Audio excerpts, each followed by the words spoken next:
నమస్తే అండి. నా పేరు డాక్టర్ రజా. జనరల్‌గా చిన్నపిల్లల్లో యూరిన్ ఇన్ఫెక్షన్స్ గల కారణాలు ఏంటి?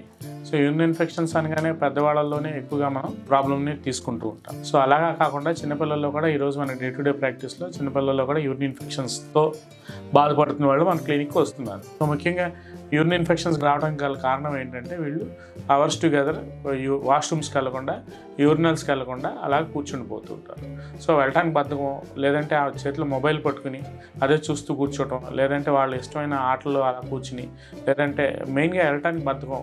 సో జనరల్గా ఎప్పుడైతే మన యూరిన్ అర్జెన్సీ టు మిక్చురేషన్ అంటే మనకి యూరిన్కి వెళ్ళాలి అనిపిస్తుందో వెళ్ళకుండా హోల్డ్ చేసేదాన్ని జనరల్గా మెయిన్గా అక్కడ నుంచే యూరినరీ ట్రాక్ట్ ఇన్ఫెక్షన్స్ అంటే యూటీఐ ప్రాబ్లమ్స్ అనేవి స్టార్ట్ అవుతూ ఉంటాయండి. చిన్నపిల్లలైనా పెద్దవాళ్ళైనా బేసిక్గా ఏంటంటే యూరినరీ ట్రాక్ట్ ఇన్ఫెక్షన్స్ అనేవి ఒకసారి స్టార్ట్ అయితే వాటిని తగ్గించుకోవడం చాలా కష్టం అవుతూ ఉంటుంది. సో ఈ రిపీటెడ్గా ఆన్ అండ్ ఆఫ్గా వస్తూ ఉంటాయి.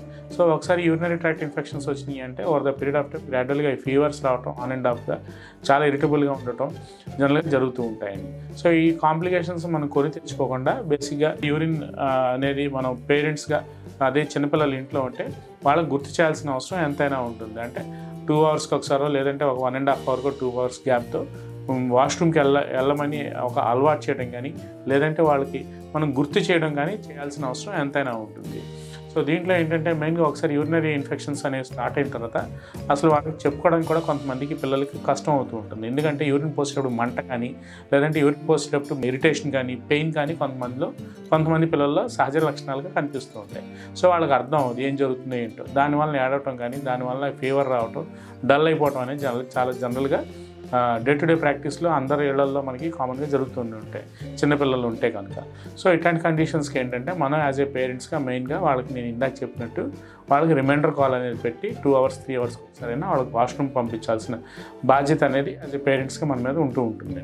సో వీటికి ఏంటంటే మెయిన్గా వీలైనంత వరకు లిక్విడ్ డైట్ అనేది తీసుకోవడం, ఒకవేళ యూరిన్లో మంట కానీ, యూరిన్ పోసేటప్పుడు పెయిన్ కానీ, యూరిన్ పోసేటప్పుడు ఇరిటేషన్ కానీ కంప్లైంట్ చేస్తూ ఉంటే బేసిక్గా వాళ్ళకి ఈ మనం బార్లీ నీళ్ళు కానీ, లేదంటే సబ్జా వాటర్ కానీ, మజ్జిగ కానీ, కోకోనట్ వాటర్ కానీ ఎక్కువగా తాగిస్తూ ఉంటే యూరిన్ అనేది ఎక్కువగా ఫ్లష్ అయ్యి బ్యాక్టీరియా అనేది ఒక చోట అక్యుములేట్ అవ్వకుండా మనం వాటిని ప్రివెంట్ చేసుకోవచ్చు. ఈ వీడియో ద్వారా నేను చెప్పదలుచుకున్నాను. మెయిన్గా ఒకసారి ఇన్ఫెక్షన్స్ అనేవి డెవలప్ అయితే గ్రాడ్యువల్గా కొంతమంది ఏమవుతుందంటే గ్రాడ్యువల్గా అసెండింగ్ టైప్ ఆఫ్ ఇన్ఫెక్షన్ అని చెప్తుంటాం. అంటే యూరిథ్రల్ ఆరిఫైస్ కానీ నుంచి యూరినరీ బ్లాడర్, కొంతమంది యూరినరీ బ్లాడర్లో ఒకవేళ ఎక్కువసేపు యూరిన్ అనేది హోల్డ్ చేసి అక్కడ ఏదైనా ఇన్ఫెక్షన్స్ అనేవి డెవలప్ అవుతుంటే యూరినరీ బ్లాడర్ ఇన్ఫెక్షన్ సిస్టైటిస్ అని చెప్తూ ఉంటాం. సో ఒకసారి అక్యూట్ సిస్టైటిస్ అయితే గ్రాడ్యువల్గా మనం వాడుకునే మెడిసిన్స్గా ఒక 7 to 10 days పీరియడ్లో తగ్గిపోతూ ఉంటుంది. కొంతమందికి ఈ అక్యూట్ సిస్టైటిస్ ఏమవుతుంది, క్రానిక్ అయిపోతూ ఉంటుంది. అంటే దీర్ఘకాలికంగా మొండి వ్యాధి అయిపోయినప్పుడు జనరల్గా తగ్గవు. సో వీటికి ఆన్ అండ్ ఆఫ్గా మెడిసిన్స్ వాడుకోవాల్సిన అవసరం ఎంతైనా ఉంటుంది. తద్వారా వీటికి ప్రాపర్ ఫుడ్ డైట్ పాటించుకోవటం, లిక్విడ్ డైట్ అవి తీసుకోవటం, వీలైనంత వరకు వాష్రూమ్కి వచ్చినప్పుడల్లా వాష్రూమ్కి వెళ్ళటం అనేది ఒక సిస్టమ్గా అలవాటు చేసుకోవడం అనేది కూడా చాలా అవసరం కాదు, ఒక నీడ్గా మారిపోతూ ఉంటుంది, ఒక నెసెసిటీగా. సో ఒకసారి యూరినరీ బ్లాడర్ ఇన్ఫెక్షన్ అనేది స్టార్ట్ అయితే కొంతమందిలో గ్రాడ్యువల్గా యూరేటర్స్ నుంచి పై వరకు కిడ్నీస్ వరకు వెళ్ళిపోయే ప్రమాదం కూడా ఉంటూ ఉంటుంది. సో ఇట్లాంటి కాంప్లికేషన్స్ అన్నీ ఏంటంటే మన లైఫ్ స్టైల్ హ్యాబిట్స్ని మనం సరిగ్గా ఇంప్లిమెంట్ చేసుకోకపోవడం వల్ల కొని తెచ్చుకునే కాంప్లికేషన్స్ కొన్నిసార్లు పెద్దవైపోతూ ఉంటాయి.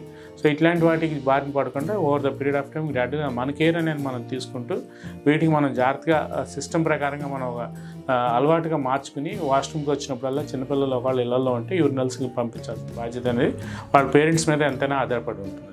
సో ఇవన్నీ తీసుకుంటే యూరినరీ ట్రాక్ట్ ఇన్ఫెక్షన్స్కి ఎంగేజ్లో గురవ్వకుండా ఎటువంటి రక్త పరీక్షలు కానీ ఎటువంటి టెస్టులు అవసరం లేకుండా గ్రాడ్యువల్గా మనం అలవాటు నుంచి మార్చుకోవచ్చని మన పిల్లలకి మనం చేంజ్ చేసుకోవాల్సిన అవసరం ఎంతైనా ఉంటుంది. వాళ్ళకి ఒక అలవాటు అంటే ఒక అలార్మింగ్గా మనం వాళ్ళకి మైండ్లో పెట్టాల్సిన అవసరం ఎంతైనా ఉంటుంది. సో ఈ వీడియో ద్వారా నేను మన సబ్స్క్రైబర్స్ చెప్పదలుచుకున్నానండి. Thank you.